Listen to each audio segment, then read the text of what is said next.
number of times, some of you have not. And we're going to look more specifically at how it relates to development, because that's why we're here, right? On Friday, we have Abby Sell is coming in to talk about Psych Club, which is open to everybody regardless of age, but she also happens to be the tutor for this class. And so she'll be able to give you that information as well. And also on tomorrow, you'll notice that for Monday's class, where we're going to cover evolutionary developmental psychology, that theory, you'll notice a couple journal articles, I think it's 3, popping up. They're not long. What we're going to do with those is you'll have Friday and the weekend to read through them, and then Monday the class period will be discussion format, and I'll have some instructions for that. So we'll get a chance to tear it apart and do what we do. Does that make sense? Okay. Any questions, concerns? Okay. All right. So we're going to start. I have my stuff in here, but we're going to start with Piaget and cognitive developmental theory. Now, remember that last class we left off with behaviorism, right? And we said that behaviorism was a direct reaction to psychodynamic theories. So Freud's psychosexual and Erickson's psychosocial theory. And specifically, it was a reaction to this focus on the unconscious mind, which they didn't have empirical evidence for at the time. This is just, Freud in his office thinking private thoughts in his own head and deciding this must be it, right? So there wasn't the empirical evidence. Now we're going to end up getting back into things that are out of the realm of simply watching a trigger, a behavioral response to some triggering stimulus or releasing stimulus. But you'll see that there's a better founding for those claims now, and we're going to even get beyond Piaget. Now, you'll notice from your notes that Piaget is, in everything you see about him, we'll say he's a Swiss psychologist, especially a Swiss developmental psychologist. His academic training was as a biologist, and specifically he studied shellfish. Really neat individual. It happened that in Piaget's time, the common thought was that infants and babies, infants and toddlers up to a certain point couldn't think. So they just worked on this kind of stimulus response model using instincts, right? So they're not thinking about things. Well, Piaget, he's a biologist. He's used to testing hypotheses and recording data and paying attention to the minutia. And so he happens to have kids of his own, and he watches them develop, and he says, this can't be true. And so what he ends up doing is getting a large N study of children, and from that we get cognitive developmental theory, right? Now this is a glass over because, as you've seen, if you've looked through your textbook a little bit, we're going to dive into Piaget with most chapters as we go through the childhood years, and we're also going to end up dealing with Vygotsky, and so we ought not spend too much time today with it, but enough, right? So Piaget felt that every individual, so every child, goes through a set of universal cognitive stages. And you'll see in the notes, you see them marked off there. And you'll notice there aren't many of them, right? Of course, the second stage is subdivided into two substages. And we're going to take those in turn as we go through the course. Don't worry too much about them right now, but you'll notice that they end, right? You get to the formal operational stage, and that's kind of it. That's the end of it, of the development. Now, there's some support for that, right? Because you don't develop, even though the self-help books would like to tell you do, we don't cognitively develop in a positive fashion throughout our life course. There's a point when we start a natural decline. It happens with everybody. There's nothing you can do about it, and happens usually in mid-late 30s. You start getting little bits of decline, and then it goes down. Now what also happens is, because our neuronal connections are heavily myelinated and they've been pruned away, so the ones that remain are the really strong connections that we're able to compensate better for that, right? And we have this kind of bulk of experience that you may not have earlier on. But it makes sense that you should stop the stages at a certain point. Piaget kind of, he was a product of his time, so he maybe stopped. So he underestimated children in some areas, and then in other areas overestimated ability. So you can go to places and encounter adults that can't do formal operational thought. So get really into abstract reasoning. I'm thinking specific parts of West Virginia. No, I shouldn't do that. That's mean, right? So it doesn't hold up in every aspect, but it's pretty good for the information he had at the time. Realize, his theory was quite some time ago, right? Now, just want to make sure I'm not missing anything I want to. So he did, one of the things that he came up with is this idea of human cognition being in the format of schemes. Now, those of you that have had general or have some experience with this, you've heard of schemas. There is a nuanced difference between schemes and schemas, but that difference is not important for us now, right? So whether you see if you see schema written or scheme, what I want you to think is that this is a mental representation of some idea of the physical world, right? So let me make that clear, because that's an unclear way of talking about it. So you have all been in school for a very long time. If you think back to first grade and all of that, we'll assume ours starts at first grade. And over that time, you have lots of experiences being in classrooms, including this classroom, right? So maybe for some of you, you had never entered room 255 in Madsen Center before in your life on the first day of class. But because of all of that experience, you had developed a scheme or a schema of what it is to be in a classroom. So you were able to apply that framework to what this was going to be in some regard. Now, you also know that there's some minor differences from class to class, but that simply requires some small amount of flexibility. It doesn't shake your schema, right? So you knew, I'm going to walk in the door, I'm going to find myself a seat, I'm going to put my bag down, I might take out a couple different things, maybe pencil and paper, whatever it was. You have that template, right? And probably you have it for a lot of things. You have it for restaurants, right? Imagine if you didn't have that. You didn't have that heuristic, and every time you went to a restaurant, it was as if you were going for the very first time in your life. It would be pretty awkward, right? You didn't know what to do. You're just kind of standing there looking around. I don't know. What should I do now? How do I get food?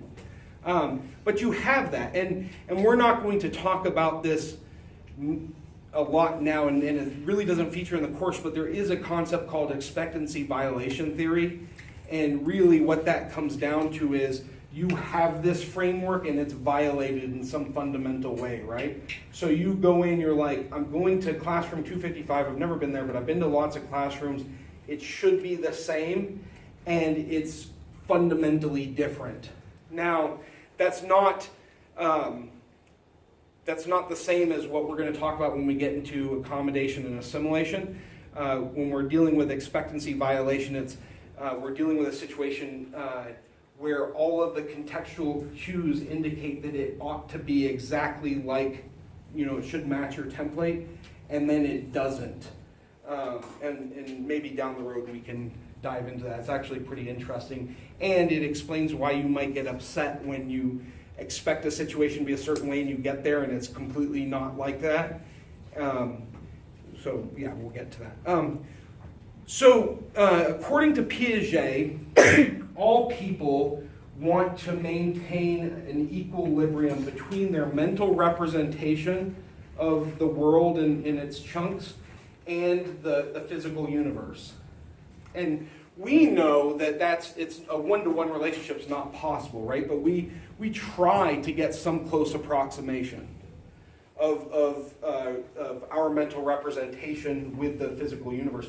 And so you can imagine if your mental representation of a rock is that it's fuzzy and cuddly and kind of squishy like a waterbed, and then you run and jump on a rock and it's not that, it's actually a rock, there might be some disequilibrium, right, between your mental representation and the physical universe. And so that can be an issue. Now we have to then ask questions about how you created that idea of rocks. But we can see this in maybe more realistic examples using assimilation and accommodation. So if we all have experiences with classrooms, and we also say that if you think about PE class, like think back, PE class where you wore the uniform and all, if they still do that. So you think about PE class is still a class, right? You still end up going to a room, but it's not the same, you're not doing the same things, but you're still within the overall context of being in school and going to a class. It's just different, right? And so you have to assimilate that information into your broad schema for what it is to be in a classroom, so that when you encounter it, you're like, yeah, this is just a variant of being in class. It could be like this, or it might be like that, right? And context will lead me in that direction. But it doesn't shake your foundation. So you're not in some sense of mental breakdown because all your life you believe classrooms could only be like this, and lo and behold, there's this thing called PE, right? It's just something that you're assimilating into a pre-existing framework. Now, accommodation is different. So let's think about horses, and we're gonna start with assimilation, move to accommodation, right? Probably all of you have seen those children's picture books that have animals and fishes. By the way, fish, you guys know fishes is correct if you have more than one species, right? Okay, if anyone ever says, it's fish, not fishes, be like, well, are you all dealing with the same species and then it is fish, or different species, it's fishes? Then you can be elitist like me. So you see, you understand the concept of this picture book, and you understand that there are probably pages labeled mammals, right? And then there are a bunch of different pictures of exemplars of what it is to be a mammal, the different mammals that we might see more often than not, maybe at the zoo, right? And so you decide you're going to show your child or your niece or your nephew this animal that isn't represented under the heading mammals, maybe in a flashcard, or you take them to the zoo or whatever it is, and they can easily assimilate that into mammal. Say, okay, this is just a different kind of mammal. It's a mammal, but it's a new member that I didn't know before, and now it's contained in there. Now, what if your categorization was a little bit lower and you were looking at horses specifically? You know what a horse is. You know what a horse is all about. You probably know what a horse says. Does everybody know what a horse says? No. Okay. But then you go to Great Plains Zoo and you encounter a zebra for the very first time. And a zebra is not a horse. It looks kind of horsey, right? But we're dealing with a different species. And so you'll probably try and fit it initially. Well, it kind of looks like a horse. Let me get it in the horse category, but it doesn't work. And if you're around the zebra, the first time it says what it says, you'll know that's not what a horse says, right? They make a really weird noise. They have some differences. We don't have, even though horses have a lot of different pattern schemes, we don't have that one. So there are some differences there. And so what you end up having to do is you have to use accommodation to make this new framework. Now, of course, you could raise it up a node and go into the genus and say, well, now I am assimilating. But if you're down there at the level of horse, then you need to accommodate by creating a new framework that has zebra in it that isn't horse, right? Does that make sense? Okay. And of course, if you do either of those things, you go from a period of disequilibrium to equilibrium. And that's where we try and maintain ourselves. Now, we're going to move quickly into information processing, the information processing approach. Textbook doesn't take a lot of time with it, neither do I. But there are some interesting things that we will encounter. Those of you that take cognitive psych, you'll deal a lot with it, and it's pretty fun stuff. On a surface level, if you're trying to remember these things, you'll see from the notes that information processing approach uses the computer from input all the way through to output as the inspiration for the model, for the approach itself. And so we know that computers have IP addresses, and so you can just say IP must be the computer model, right? Easy enough. Now, information processing came about because researchers noticed these holes within Piaget's theory. And when I say Piaget's theory, I'm not just talking about Piaget himself. Of course, he had all of his followers that were using his stuff. So they say, well, we're getting new evidence. We have more precise measures now. This doesn't hold up in every situation, so let's expand the cognitive theory, cognitive developmental theory, and this is how we'll expand it, right? Now, we've moved beyond this, and now we have cognitive neuroscience that said information processing is pretty neat, but now we have even more precise measures, and we don't have to model or guess at what structures exist and how things are done. We can test it. We can take someone, put them in an fMRI scanner, and then run some diffusion tensor imaging and see the networks. We don't have to guess what's connected to what else. We can find that information out. And so in each of these cases, we're not abandoning what came before. We're simply throwing out the things that don't work and keeping the rest of it. So moving from Piaget's theory to information processing isn't saying, oh, Piaget, good job for your time, but we don't need this anymore. It holds over the stuff that works and builds on that to create a more well-rounded view of the world, specifically of cognitive development. And so does cognitive neuroscience, and I suspect by the time you're my age, there will be better explanations for cognition. Okay. The last point that I made, where it talks about examining, IP theorists examining all of these different environmental stimuli, so they're looking at what triggered the neural activation and then how was that processed. It may at first be muddy to separate that from what's being done in cognitive neuroscience, but really what it is the mode they're using and the level of analysis they're using. Now IP theorists will use fMRI and EEG, so you're starting to see this convergence of these areas.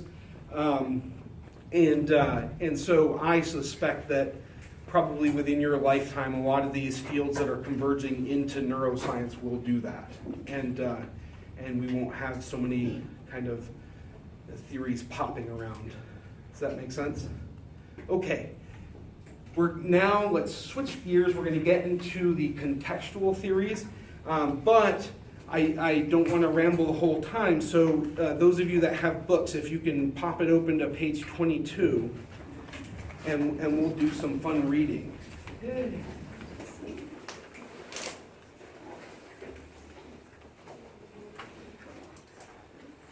And if you don't have your book, but you do want to volunteer to read, you can borrow one.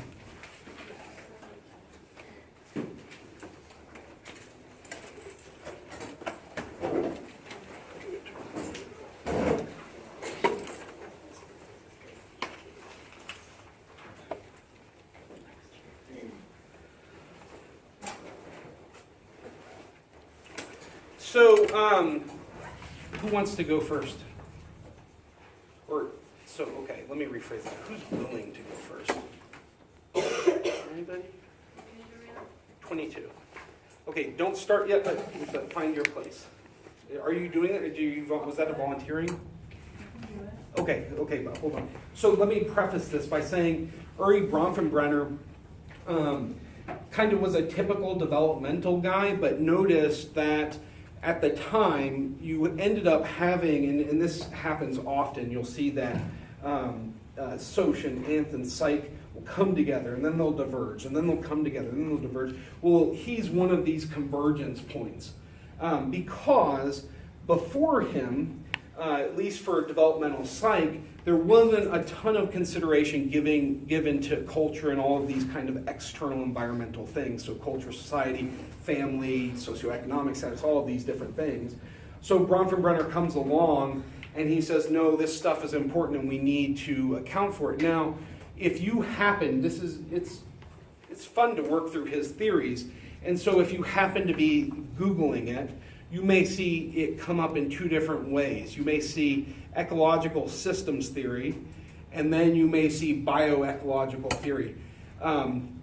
Bioecological theory is the later version of ecological systems theory. So initially, what happened, in a nutshell, is Bronfenbrenner comes up with ecological systems theory, and it accounts for all of the kind of the main parts, but he doesn't account for biological factors. He doesn't account for genetics. He doesn't account for epigenetic interactions, all of these things, and he was called out on it. So what he did was retooled his theory to incorporate those things. Now, he incorporated them, but mostly in name. So other people have extrapolated further, but if you look at his writing, he conceptualized the biological part as simply being a person's innate potential.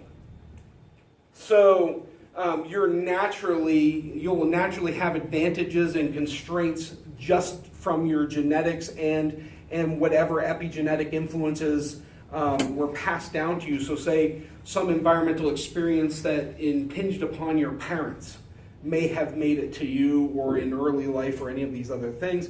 But he doesn't go beyond that. Now, we know there's a lot more to it than that, right? That this is more important than he's giving it credit for. But of course we do, because we have more precise measurement tools and we know more about it than he did in the 70s.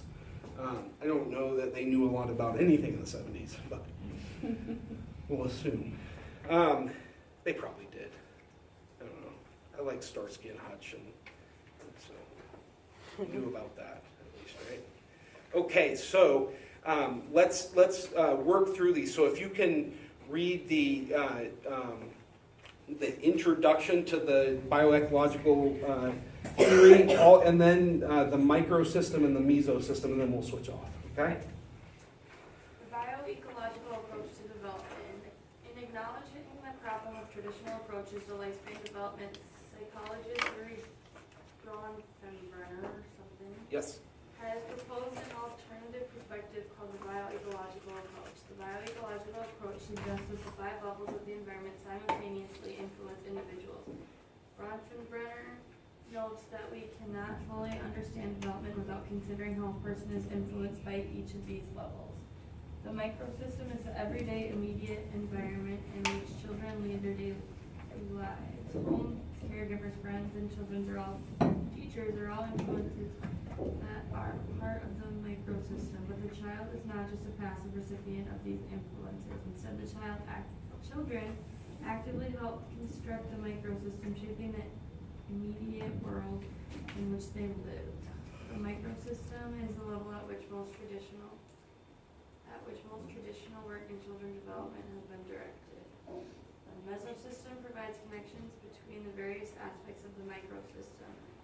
Like links in a chain, the mesosystem binds children to parents, students to teachers, employees to bosses, and friends to friends. It acknowledges the direct and indirect influences that bind us to one another, such as those that affect a mother or father who has had a bad day at the office and then is short-tempered with his or her son or daughter at home.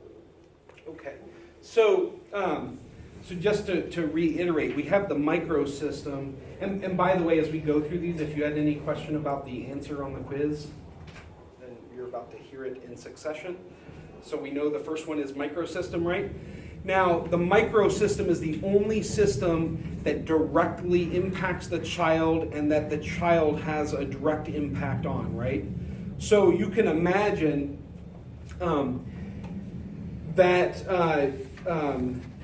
or you ought to imagine, because if we take a child and we put these concentric rings around them and we're thinking about all of these things, it's also true that every person in that child's sphere, you could also put their own set of rings around them, right? You could do that for everybody. And it helps to conceptualize it in that way, in these interactions. Now, the mesosystem, the other systems all have things in them. The mesosystem, it's important to kind of keep isolated because it's simply the connections between these interacting systems, right? It's your parents' relationship with your teacher, or in my case, I was suspended enough in middle school. My vice principal and my dad liked to go pheasant hunting, and to my chagrin, but that was that connection, right? That's the mesosystem connection. And so, we're going to move into the exosystem and the macrosystem, but know that as we get into those, we're not dealing with specifically a direct influence, like a physically direct influence, but the influence is strong nevertheless, right? So who would like to do exosystem and macrosystem? Okay. The exosystem represents a broader influences encompassing societal institutions such as local government, the community, schools, places of worship, and the local media. Each of these larger institutions of society can have an immediate and major impact on personal development, and each affects how the microsystem and mesosystem operate. For example, the quality of a school will affect a child's cognitive development and potentially can have long-term consequences. The macrosystem represents the larger cultural influences on an individual. Society in general, types of governments, religious and political value systems, and other broad encompassing factors are parts of the macrosystem. For example, the value a culture or society places on education or the family will affect the values of the people who live in that society. Children are part of both a broader culture, such as Western culture, and are influenced by their membership in a particular subculture, for instance, being part of the Mexican-American subculture. Okay. So, just to reiterate that, when you're thinking about the exosystem, think about structures, right?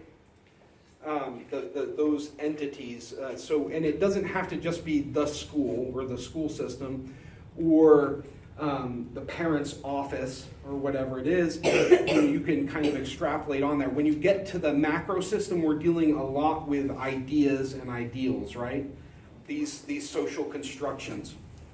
And you'll find that it can be sometimes a little wonky. You'll see some areas that seem like they fit in multiple places. And you always have to ask yourself, if you're trying to decide, are we talking about a person that belongs to that system that's interacting with someone that we're interested in? Or are we talking about the system itself? So, a town school system could be systemically horrible for any number of reasons. Let's say they just don't have enough school buses.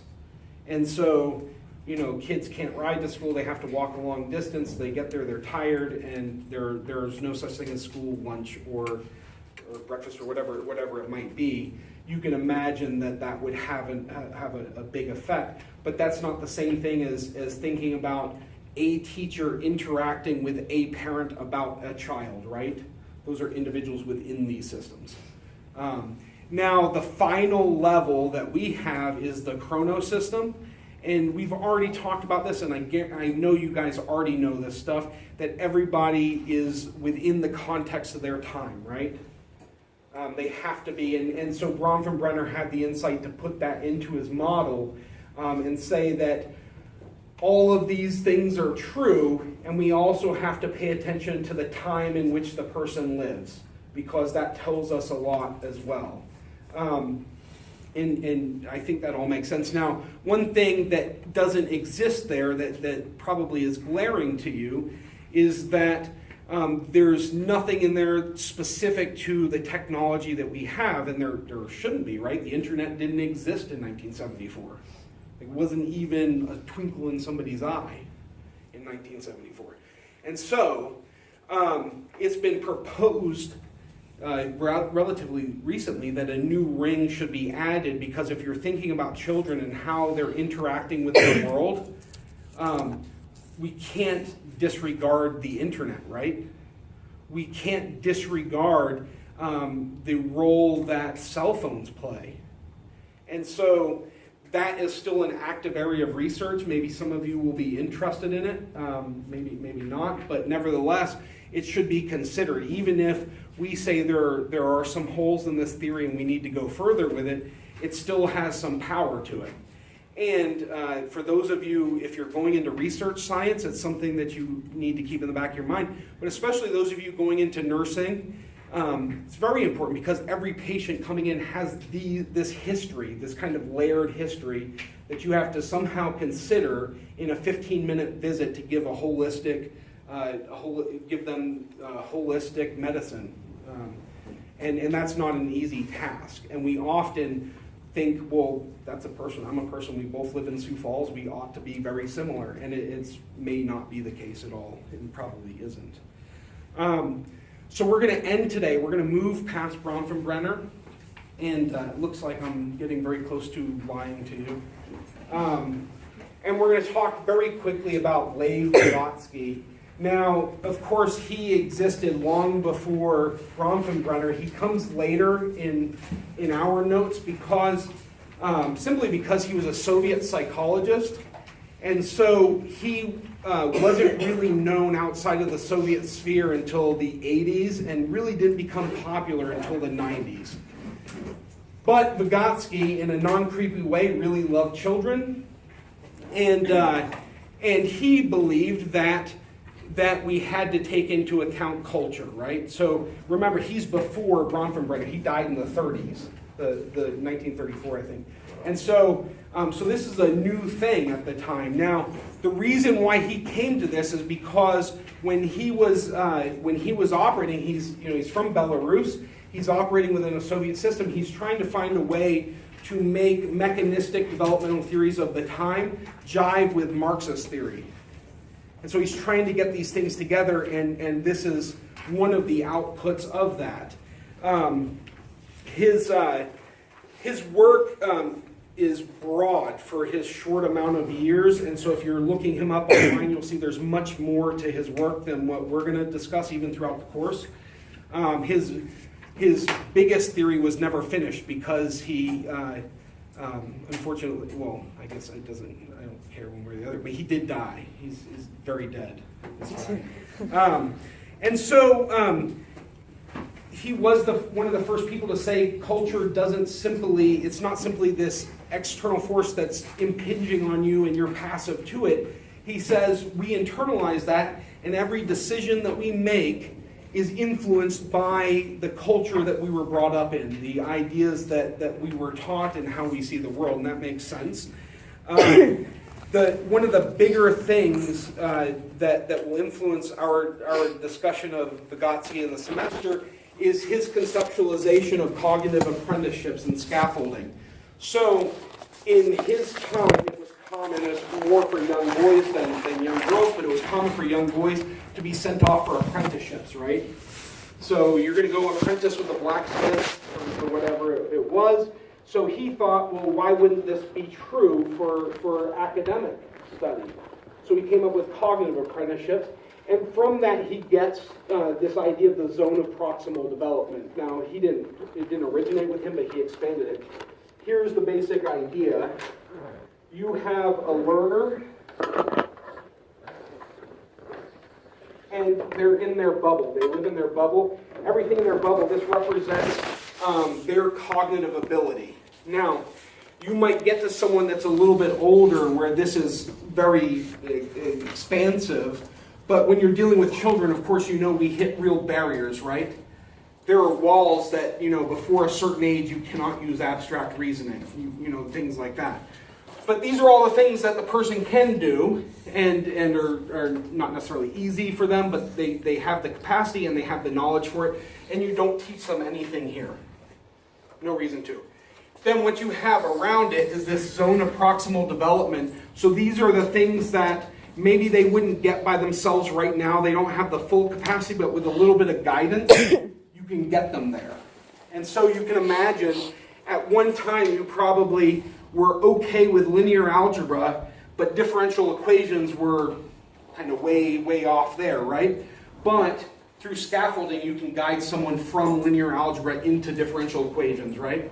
Maybe systems modeling is still way outside this, so outside of the zone of proximal development are the things that are just outside knowledge and capacity, but eventually you'll get there. And the idea is that the cognitive apprenticeship, so the mentor in this situation, guides the student into this zone of proximal development and builds off what they already know, doesn't reteach it, but builds off that material into this new area to kind of help them move into the next zone, right? Fair enough? That is it. So unfortunately, maybe I'll try and make it up to you at a different time. If there are any questions, I'll stick around for a couple minutes while I'm packing things up. Otherwise, I will see you all on Friday.